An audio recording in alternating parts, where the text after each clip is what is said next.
Is this picture of Vice President Harris in a McDonald's uniform for real? That picture of Vice President Harris rocking a McDonald's uniform? Total fake.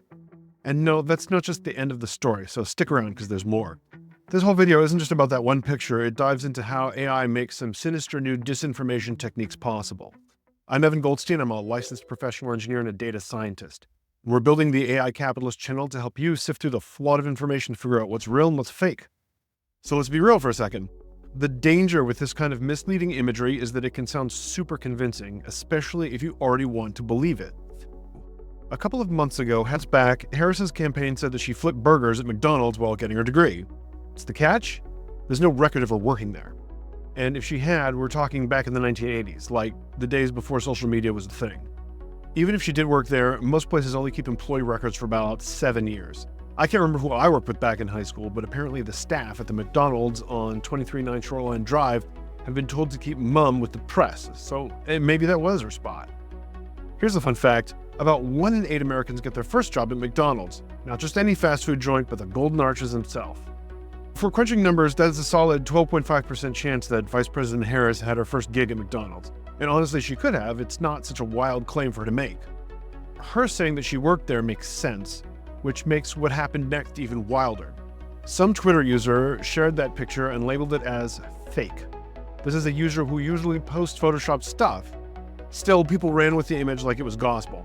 And guess what? It looked super legit, like it was snapped back in the 1980s. But let's rewind for a few years. On May 3rd, 2007, a woman named Susie Marie Baer, who was a professor in Canada, sadly passed away. You guessed it, she worked at McDonald's back in the 80s. This brings to me a concept I like to call emotional truth.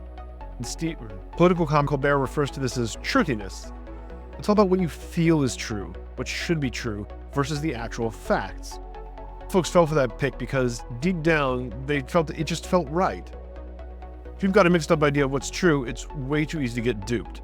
And this idea isn't bound to a particular ideology. A few months back, there was an image of Trump praying in church with 6 fingers. Now, if you're a religious person and you support Trump, you probably want this to be true, especially given his reputation. You need this to be true. And who knows, maybe he does have 6 fingers. Some people do. It's called hexadactylism. I've never downloaded a photo of Trump and counted the fingers on him. Maybe it's real. But the point is, an unskeptical audience wasn't even counting his fingers. And of course, with the Kamala McDonald's photo, chaos erupted right away. People started claiming that the Democrats made up the picture out of desperation. And then they could say, why are they always lying?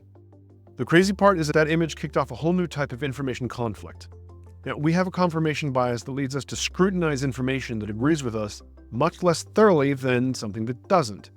Back in the early 2010s, there was a big hullabaloo about a gay girl in Damascus, which was a blog purportedly written by Amina Araf, who claimed to be a Syrian-American lesbian documenting life during the Syrian uprising. In 2011, it was revealed that the blog was actually written by Tom McMaster, a straight American man studying in Scotland.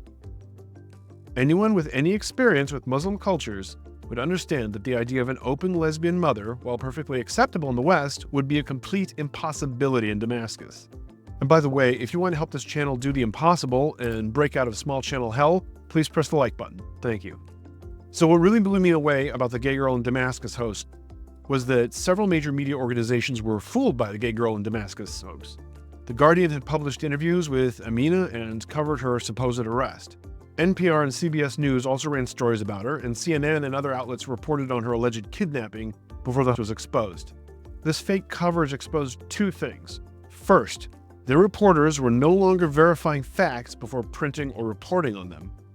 And secondly, their writing staff had absolutely zero experience even with the cultures they were supposedly delivering us news about. It was another sign that mainstream media was careening down the rabbit hole into Wonderland. But now AI makes it possible to play into these cognitive bias to discredit the opposition. Team A can make an image or fabricate some other information that plays into Team B's cognitive biases. Team B unwittingly spreads the image, purporting it to be real. Then Team A can attack and discredit Team B as a bunch of immoral liars. In American politics, there's something called an October surprise.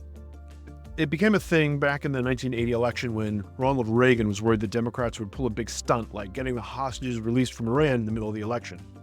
Now we're all sitting here with our own October surprises on our phones or computers. You could even buy a fake image on Fiverr for about 30 bucks. And by the time the truth comes out, it's too late.